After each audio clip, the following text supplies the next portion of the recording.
Okay, so we now know that if we have one logarithm of a very complicated expression, complicated because there's maybe a quotient or a product or powers appearing, we can untangle that and make it into a whole bunch of simpler expressions that are either added together or subtracted. Okay, fine. But what about the other direction? I mean, suppose you're on a desert island and you only have one log. One log, that's all you have, one log, and you've got to make it last. So the question is, how can you take a whole bunch of logs and compress them down into one? Okay, well, let's try to do that and take a look at some examples where the question is, take a whole bunch of logs, shrink it down to one expression that's equal to the original thing, but only one log. Look, Mom, only one log. No. Okay, here we go. Log base 10 of x plus 5 plus, ooh, I might run out of room here, 2 log base 10 of x. And there's a whole bunch of logs, and I want to write this in terms of just one log. So how do we do this?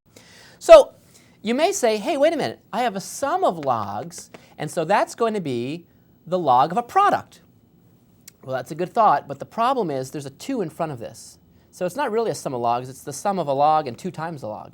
How can I get rid of that 2? Well, I can go backwards with that property that says this can be put up as a coefficient up there.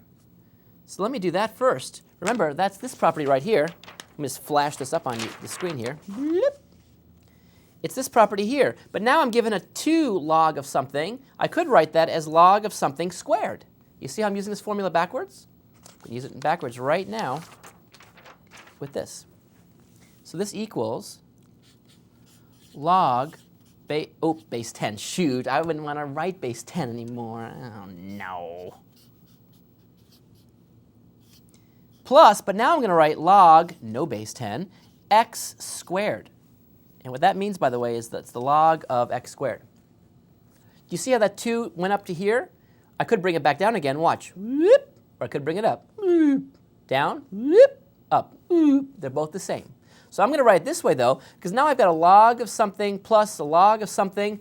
I can put them together since the bases are the same. The bases have to be the same, because remember in the formula, right here, it's log base b of a product equals log base b of x plus log base b of y. So if I got the sum of logs, the bases have to match up. The bases have to match up in order for me to combine them. If I have a log base 3 of x and a log base 7 of x, I can't combine this. No, no, no. Bases have to match up. But happily, a 10 and a naked, that's 10. So in fact, the bases do match up. So I can write this happily as log, I'm not going to write anything, of x plus 5 times x squared. This is the exact same expression, but you'll notice that here I just have one log instead of the 2. And you can see how I went from here to here. I break this up as a sum and then pull the 2 out and I get that. One log, one log. Okay, let's try another one together. Let's try this one. So there's that one.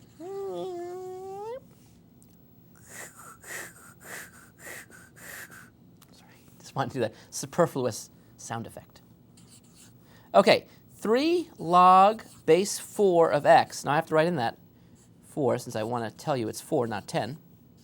2 times log base 4 of z, or z if you're watching in Canada, or England, ooh la la, plus 2 times log base 4 of w, or w if you're watching in Canada. Okay.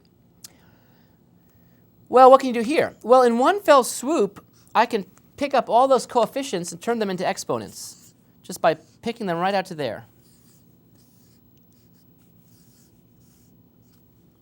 And if I do that, using that property carefully, I see log of base 4 of x cubed minus log base 4 of z squared plus log base 4 of w squared. Now, how can I put together these other things? Well, I see a difference of logs. That means log of the quotient. So using the formula, I see log base 4 of x cubed minus z squared. Do you see how I went from log of the difference of logs to a log of a quotient? X cubed divided by subtracting log z squared. Use the formula. Now I add log base 4 of w squared. And what do I get as an answer? Well, now I see log of something plus log of something else. The bases are the same. So in fact, it's the log of the product. So I could write this now as 1 log, no waiting,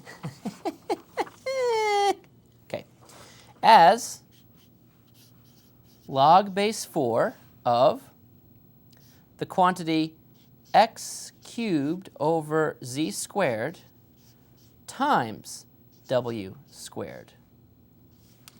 You see how I took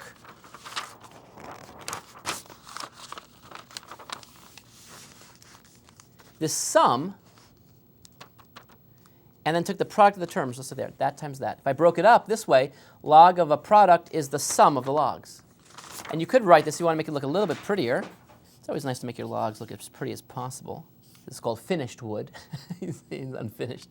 Oh, don't grimace, it's good. X cubed times w squared all over z squared.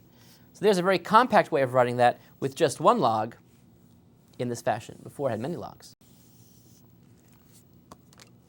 Log, natural log, ln, x minus natural log of y plus natural log of z.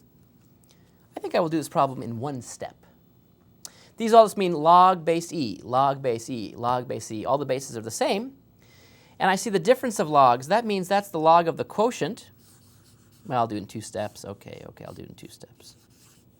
So that's this piece. But now I see a sum of logs, so that's actually log of a product. So I have x over y times z, which equals natural log of xz over y. So an expression with a lot of logs can be shrunk down, if you're only allowed to have 1 log in life, to natural log xz all over y. All right, try compactifying these logarithms into just 1 log.